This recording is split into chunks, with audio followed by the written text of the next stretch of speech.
नमस्कार बच्चों, स्वागत है आपका आपके चैनल हेज इंस्टीट्यूट ऑफिशियल पर। बेटा आज की ना मैं आपकी क्लास में साइंस में इलेक्ट्रिसिटी चैप्टर पढ़ाने वाला हूँ। तो जो ये इलेक्ट्रिसिटी चैप्टर है बेटा बहुत इंपॉर्टेंट चैप्टर है। इसको इतना ध्यान से देखना है, कहीं पर भी आपको ना वीडियो स्किप नहीं करनी है, प्रॉपर वे में इसको देखना। यहाँ पे मैं आपको समझाने वाला हूँ कि क्या इलेक्ट्रिसिटी क्या होती है, किसके अंदर क्या क्या फॉर्मूलेज होते हैं। ये सारे नोट्स मैं आपको यहाँ पर रिवाइज कराने वाला हूँ। ओके ना, बिल्कुल शॉर्ट में मैं आपको इस कंप्लीट चैप्टर को पूरा समझाने वाला हूँ अच्छे तरीके से। तो चलिए, इसमें आगे बढ़ने से पहले मैंने आपके लिए यहाँ पे छोटा सा थॉट लिखा है, क्या कि ज्ञान वह शक्ति है जो हर अंधकार को रोशन कर सकती है। आइए बिजली के इस अद्भुत विषय को समझें और अपनी दुनिया को रोशन करें। ठीक है ना बेटा, रेडी हो सब बच्चे अब? तो सबसे पहले देखो, इसके अंदर बताया इलेक्ट्रिसिटी क्या होती है। बेटा इलेक्ट्रिसिटी क्या होता है? Flow of electric charge. Electricity का होता है फ्लो ऑफ इलेक्ट्रिक चार्ज, यानी करंट्स का जो मेरा फ्लो होता है वो मेरी इलेक्ट्रिसिटी कहलाती है। और जो मेरी करंट की ऐसा यूनिट होती है वो होती है एम्पियर, जिसको ना मैं ए से डिनोट करता हूँ। और चार्ज की ऐसा यूनिट होती है मेरी कूलम, जिसको मैं सी से डिनोट करता हूँ। यहाँ पे मैंने आप लोगों के लिए ना एक फन फैक्ट डाला है कि क्या एक इलेक्ट्रिक यूनिट होती है, फिश होती है ये, वो क्या करती है कि एक बार में ना 600 वाट तक का करंट, इलेक्ट्रिक करंट प्रोड्यूस कर सकती है वो। तो देखो यहाँ पे मैंने आपको इसमें फिगर के थ्रू आपको समझाया भी है कि मतलब ये फिश क्या ऐसी होती है, ये बिल्कुल ऐसी फिश होती है ना कि जैसे जब इसका यूज ना ये करंट प्रोड्यूस करने का, जब इसको अपना शिकार वगैरह करना होता है ना, उसके लिए अपने करंट का यूज़ करती है। फिर यहाँ पे मैंने सेकंड चीज़ है ओम्स लॉ। बेटा ओम्स लॉ क्या होता है? ओम्स लॉ होता है कि जो आप पे करंट का फ्लो होता है ना, उसको कंट्रोल करने के लिए हम ओम्स का यूज़ करते हैं, रेजिस्टेंस का। ठीक है, रेजिस्टेंस जो होता है ना, उनको करंट को फ्लो कंट्रोल करने के लिए होता है। तो ये कहता है जो वी इसमें क्या होते है formula, V equal to I R होता है। वी होता है आपका वोल्टेज, आई होता है आपका करंट, आर होता है रेजिस्टेंस।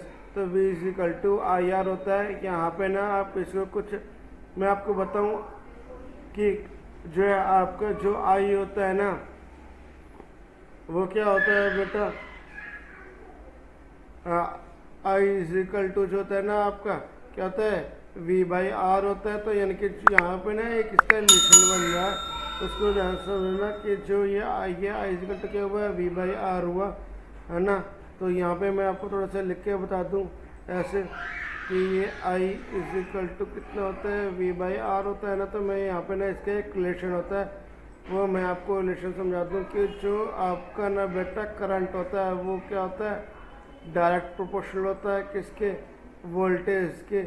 जबकि क्या आपका जो करंट होता है वो इनवर्स प्रोपोर्शनल होता है किसके?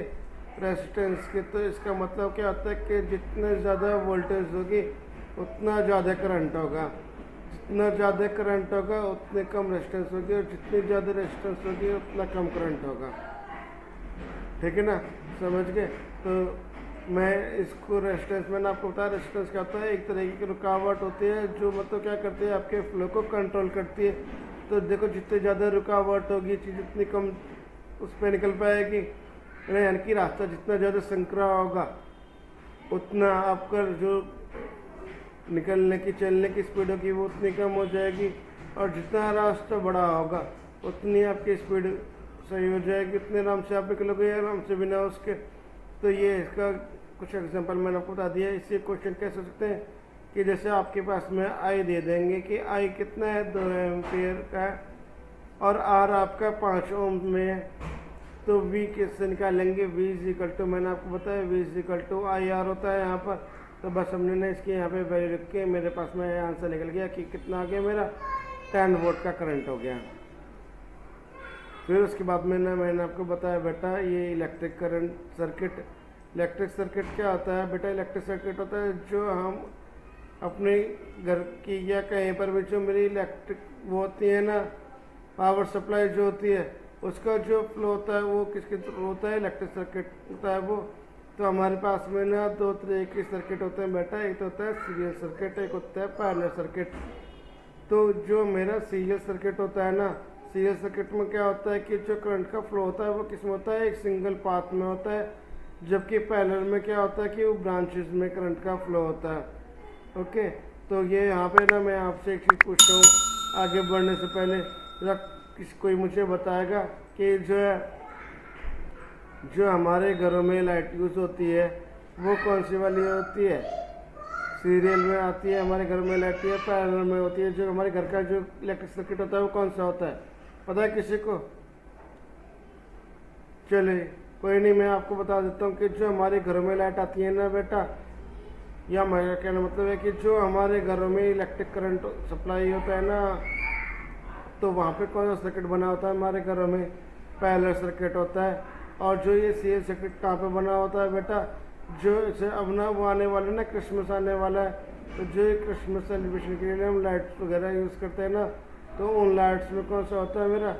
सीरियल सर्किट होता है, ठीक है ना।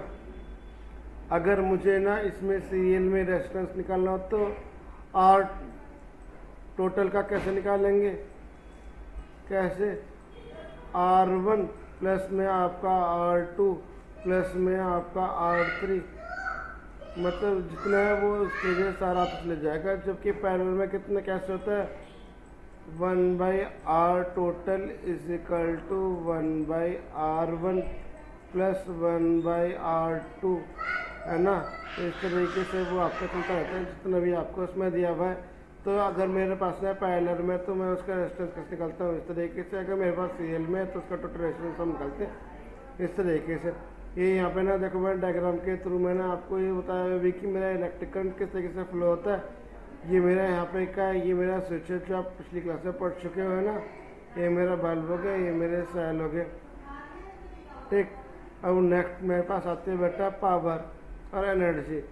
तो पावर और एनर्जी मैं आपको समझाऊँ। पावर क्या होता है? पावर होता है बेटा, पावर को हम करते हैं पी से। पी इजिकल टू होता है बेटा वी, ये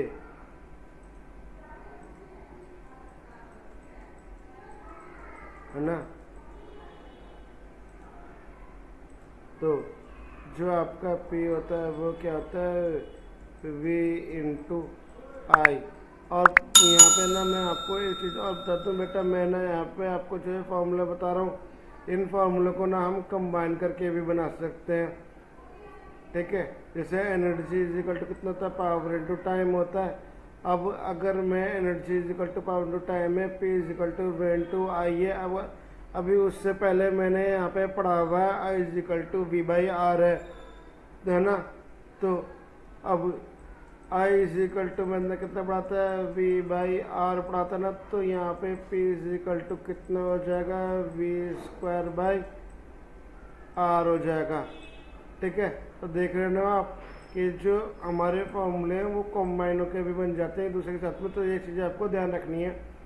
तो ये ना मैं आपके लिए एक क्वेश्चन है, ये आप सबको ना मुझे कमेंट सेक्शन में करके दिखाना है कि किस के कैसे करेंगे।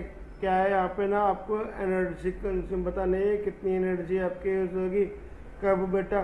जब आपके पास में 60 वाट का बल्ब होगा और वो कितना टाइम चलेगा? वो 5 आवर तक आपका चलेगा। तो उसमें कितनी एनर्जी लगेगी, ये आपको मुझे सबको कमेंट सेक्शन में बताना है, ठीक। फिर यहाँ पे मैंने आपके लिए ना कुछ कॉमन एग्जांपल लेकर आया हूँ, कुछ क्वेश्चन से कि किस तरीके से आप कह सकते हैं बेटा। इसको करने से पहले मैं आपको एक बताता हूँ। सबसे पहले तो एक मेन क्वेश्चन यही होता है मेरे पास में कि ना अगर आपके पास में 1 वोल्ट का करंट है, कितना है? 1 वोल्ट का करंट है, तो उसमें उसको डिफाइन करना होगा कि आपको 1 वोल्ट करंट कितना होता है। तो बेटा 1 वोल्ट करंट क्या होता है? मेरे पास में 1 जूल बाई 1 कुलाम, ठीक है ना। तो ये आपके पास में एक इम्पॉर्टेंट चीज़ हो गई, आपको इसको ध्यान रखना है। 1 वोल्ट जूल कितना? 1 जूल बाई 1 कुलाम, ठीक है। तो अब वो 1 वोल्ट भी पूछता है, 1 जूल भी पूछ सकता है, 1 कुलाम भी पूछ सकता है कि ये कितना होता है, ये कितना होता है, ये कितना होता है। इन तीनों में से आपको कुछ पूछ सकता है। तो ये आपको ना ध्यान रखना है। अब देखते हैं नेक्स्ट क्वेश्चन। इसमें क्या रहा कि कुछ क्वेश्चन ऐसे हो सकते हैं कि जैसे आपके पास में क्या है, एक 10 वोल्ट की बैटरी है, इसमें रेजिस्टेंस कितना है? 5 ओम का रेजिस्टेंस है, रजिस्टर लगा हुआ है। तो कह रहा है उसमें कितना करंट होगा? तो I is equal to V by R होता है। तो यहाँ पे निकल गया 2। और सेकंड इन्होंने बोला हुआ है कि रेजिस्टेंस क्या होता है और उसकी जो है यूनिट क्या होती है, ऐसा यूनिट क्या होती है। तो रेजिस्टेंस क्या होता है, अपोज फ्लो ऑफ करंट होता है ना, और इसके क्या होते हैं, ओम्स होते हैं। ठीक है बेटा, तो ये मैंने आपको यहाँ पे चैप्टर बता दिया है पूरा। अब आपको ना मैं कुछ दे रहा हूँ कि इलेक्ट्रिसिटी की ना आपको क्या करना है, मुझे बताना है कमेंट सेक्शन में कि कुछ ऐसे टॉपिक्स क्या कुछ ऐसे उसके तरीके बताने कि जिनको ना आप नॉर्मल अपने डेली यूज़ पे लाइफ में यूज़ कर सकते हो। ठीक है, और यहाँ पे ना आपको क्या करना है बेटा कि अगर आपको ये वीडियो सही लगी हो, समझ में आया हो, तो ना इसको क्या करना है, आपको लाइक करना है और अपने सारे फ्रेंड्स के साथ में ना इसको शेयर करना है, बिल्कुल नहीं भूलना है आपको इस वीडियो को। ओके, तो चलिए मिलते हैं नेक्स्ट वीडियो में। और जो मैंने आपको होमवर्क दिया वो मुझे कमेंट सेक्शन में करा देना। और अगर ऐसा कोई बच्चा है जिसने इस चैनल को सब्सक्राइब नहीं किया हुआ तो बेटा चैनल को सब्सक्राइब कर लेना, क्योंकि इसके अंदर मैं आपको हर चैप्टर के नोट्स लेकर आ रहा हूँ। ऐसे ऐसी चीज़ें मैं आपको इसमें बताऊंगा कि जो आपके लिए ना बहुत इंपॉर्टेंट है, क्योंकि मेरा मानना है कि अगर हमारा बेस जो हमारा कॉन्सेप्ट है ना वो क्लियर होता है तो हम ना चीज़ों को आसानी से कर लेते हैं। तो आपने अपनी पढ़ाई तो आप अच्छे तरीके से कर रहे हो बेटा, बस मैं आपके लिए यहाँ पे ना आप एक कॉन्सेप्ट को क्लियर करने के लिए, आपकी चीज़ों को रिवाइज करने के लिए ये वीडियोस मैं आपके लिए रोज़ लेकर आ रहा हूँ, ताकि आप सब बच्चे बोर्ड में अच्छे से नंबर ले आओ। ओके, तो चलिए ठीक है, मिलते हैं बेटा नेक्स्ट क्लास में नेक्स्ट वीडियो के साथ। ओके, बाय बच्चों।